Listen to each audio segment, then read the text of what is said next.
बिहार में आगामी चुनाव को लेकर तैयारियों के बीच एक बड़ी कार्रवाई सामने आई है। रियासत के अलग अलग जिलों में 3 लाख से ज्यादा लोगों को इलेक्शन कमीशन की तरफ से नोटिस जारी किया जा रहा है। ये नोटिस उन लोगों को भेजा जा रहा है जिनके नाम हाल ही में वोटर लिस्ट में जोड़े गए हैं। इनमें से कई पर नेपाली और बांग्लादेशी मूल का होने का शक जाहिर किया गया है।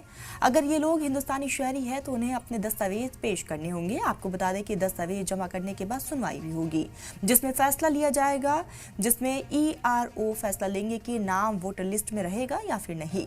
नोटिस दिए जाने वालों में सबसे ज्यादा किशनगंज, मधुबनी, पूर्णिया, पश्चिम चंपारण, अररिया और सहरसा के लोग शामिल हैं। इसके अलावा सभी जिलों के लोग भी इसमें शामिल हैं। यह कदम इलेक्शन कमीशन की तरफ से जारी वोटर लिस्ट को साफ और न्यूट्रल बनाए रखने के मकसद से उठाया गया है। इलेक्शन कमीशन का कहना है कि अगर कोई भी शख्स हिंदुस्तानी शहरी है तो उन्हें घबराने की जरूरत नहीं, सिर्फ दस्तावेज पेश करने होंगे। आगे का ये प्रोसेस पहचाने गए शख्स को वक्त पर दस्तावेज पेश करने बेहद जरूरी है ताकि उनका नाम वोटर लिस्ट में बरकरार रह सके।